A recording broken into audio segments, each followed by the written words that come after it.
Welcome to another video.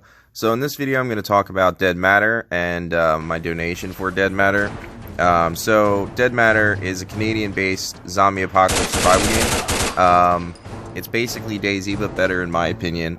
So you can fish, hunt, team up with people, get a base, loot, keep up electrical grids, stuff like that. I like what they're doing with it from what I've seen, and I think they're going to do great. The gun I got I can't talk about. I don't know if I can. I don't know. Whatever. I just believe I can say that I have my gamer tag engraved on it. I got some keys for the game and some cosmetics for the donation. Yeah, it's the BoomStick. The link will be in the description if you want to back the game, by the way. So check that out. Upcoming here in a second after this screenshot is going to be the Dev Vlog8, where they're going to talk about the game.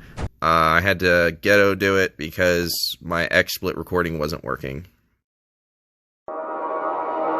Hey survivors, my name is Nick Z, the lead developer of Deadmatter. It's been a long time, but we've got a brand new vlog, and this one is jam-packed with content. First up, we've got the AS Val. This was created for a backer who goes by the username Clean. He's also a Twitch streamer, and I've left a link to his channel in the description. Clean, thank you so much for your contribution. All of us at the studio appreciate it from the bottom of our hearts. We hope you enjoy playing the game once the time has come. The Lee Enfield has been added to the game, as well as the 303 British ammunition to go alongside it. It can be reloaded via stripper clips or on a round-by-round reload. It has 4 variations, and they each fill a different niche for the rifle. The P226 has been added to the game. It utilizes a 10 and 15 round magazine, it fires 10mm, and it will be a solid choice of sidearm. The 1911 has a new tactical variant. It's got glowy rear iron sights, and it's a lot easier to aim in low lighting conditions. The 22 pistol has been added to the game. This is a weak, early game pistol. It will get the job done, and also becomes extremely quiet when it is suppressed. The SVT-40 has been animated and will be making its way in engine soon. You'll also be able to reload this rifle round by round, or via the box magazine, or via a stripper clip. We now have a second programmer on the team, Gunslinger, and even more changes to the codebase itself. The medical system, SATA character system, the equipment system, the weapon system have all been completely rewritten from scratch. The medical system now treats conditions much differently than before, allowing us a lot more creative freedom on how conditions can affect the player. Weapons still feel the same way that they did before, as the animations haven't changed. However, that's where the similarities end. The weapons have also been completely rewritten, and we've added some changes to the way that recoil and spread work. We've also added stability, which will pull the weapon left or right depending on how long you've been bursting for. We've also created some new flashlights and laser attachments for the weapons. You can toggle between the different settings depending on the attachment that you've got, and the weapon will remember the selection the next time that you pull it out.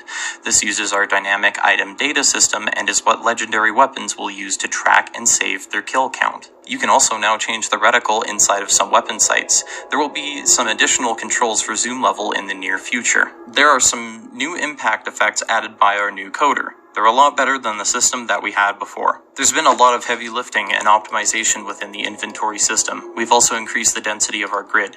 This is so that we can make item sizes as accurate as possible, which also factors into the brand new pouch system. The inventory has also seen a lot of small UI improvements. We've added some new tooltips, new item icon renders, items being categorized by color, maximize the inventory grid space by reducing non-important widget sizes. We've also got a new info widget system for elements such as the item name, magazine capacity, condition, etc. Since the equipment system itself has been rewritten, we've also added a few features such as being able to take off a piece of equipment that has items stored inside of it. There are weight penalties and other restrictions tied into this. Equipment can now also be damaged. This will result in cells dying, which doesn't allow items to be placed into them. If a cell is damaged while an item is in it, it will lose its weight reduction bonus from the equipment that it is contained within. We will be implementing a mechanic that allows you to repair the dead cells. We've also added the tool belt system, which is used to store a specific set of important, useful items. The items that you place into your tool belt will carry over to your next life unless you're playing on a hardcore server. This is so that you always have some sort of progress and things to work towards that cannot be reset on death. There is a new hotbar system. You can now rebind weapons to different slots. Certain pouches now act as holsters that items can be drawn from, such as the waistband on any pair of pants as well as the holster on a police vest. We have removed 2 of the on-back slots that we previously had. This is due to the fact that you will always spawn with a pair of pants and have 4 holsters total. 2 on back for primary weapons, and 2 waistband slots that allow you to equip a secondary weapon, such as a hatchet or a handgun. We've got a brand new work-in-progress main menu that was created by our new programmer. It currently features a server browser, complete with Steam integration, a settings menu with FOV slider, as well as the ability to toggle motion blur, bloom, and other annoying or expensive post-processing techniques off. There's also a few audio sliders for those of you that really enjoy diving into editing their audio settings. He's also programmed some brand new animal AI that will be used to populate our world with wildlife. They'll also be a source of food for when cans are no longer easily found inside of the local Safeway. I also think that the birds are pretty when they're flying through the sky.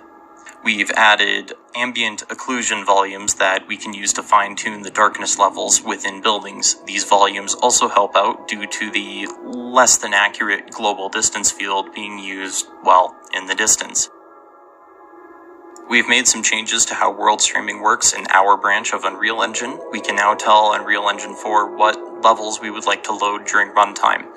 This enables us to do a lot, such as having a random section of world that only ever loads once. What this means is that a location could be used for a military checkpoint, a near a camp, or simply nothing at all. We can link locations to also be dependent on each other, which affords us a lot of flexibility and allows us to set up remote locations that are related to a primary location. And last but not least, our world has seen some amazing work by the art team, led by none other than the talented Shirk.